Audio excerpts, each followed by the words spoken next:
ప్రస్తుత రోజుల్లో చాలా మంది అధిక బరువు ఉబకాయంతో బాధపడుతున్నారు. బరువు తగ్గించుకోవడానికి ఎన్నో ప్రయత్నాలు చేస్తుంటారు. ఇందులో భాగంగా ఆహారంలో కూడా చాలా జాగ్రత్తలు తీసుకుంటూ ఉంటారు. వివిధ రకాల ఆహారాలు, హెల్దీ డ్రింక్స్, డిటాక్స్ డ్రింక్స్ వంటివి చేర్చుకుంటారు. బరువు తగ్గడానికి గ్రీన్ టీ, మొరింగా టీ కూడా తీసుకుంటారు. అయితే ఈ రెండింటిలో ఏది ఎక్కువ ప్రభావవంతంగా ఉంటుందో ఇప్పుడు తెలుసుకుందాం. బరువు తగ్గడానికి గ్రీన్ టీ, మొరింగా టీ రెండూ తాగుతారు. మీరు త్వరగా బరువు తగ్గాలనుకుంటే ఈ రెండింటిలో ఏది తాగాలి? నిపుణులు ఏం చెబుతున్నారంటే గ్రీన్ టీలో కేటాచిన్స్, కెఫీన్ వంటి శక్తివంతమైన యాంటీ ఆక్సిడెంట్లు ఉంటాయి. ఇవి జీర్ణక్రియను పెంచుతాయి. గ్రీన్ టీ తాగడం వల్ల శరీరంలోని కొవ్వు ఆక్సీకరణ పెరుగుతుందని, తద్వారా కొవ్వు వేగంగా కరుగుతుందని అనేక అధ్యయనాలు చెబుతున్నాయి. రోజు గ్రీన్ టీ తాగడం వల్ల మన జీర్ణక్రియ కూడా వేగవంతం అవుతుంది.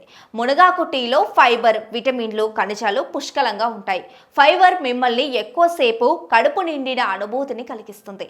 తరచుగా చిరుతిళ్ళు అతిగా తినడం నివారించడానికి సహాయపడుతుంది. వేగంగా బరువు తగ్గాలనుకుంటే కెఫీన్తో సమస్యలు లేకపోతే గ్రీన్ టీ ప్రభావవంతంగా ఉంటుంది. సహజమైన పోషకాలు అధికంగా ఉండే కెఫీన్ లేని టీ కావాలనుకుంటే మునగాకు టీ మంచిది. మునగ టీ తాగడం వల్ల బరువు నెమ్మదిగా క్రమంగా తగ్గవచ్చు. కానీ గ్రీన్ టీ తాగడం వల్ల వేగంగా బరువు తగ్గడం కనిపిస్తుంది. అందువల్ల బరువు తగ్గడానికి గ్రీన్ టీ ఎక్కువ ప్రభావవంతంగా ఉంటుంది.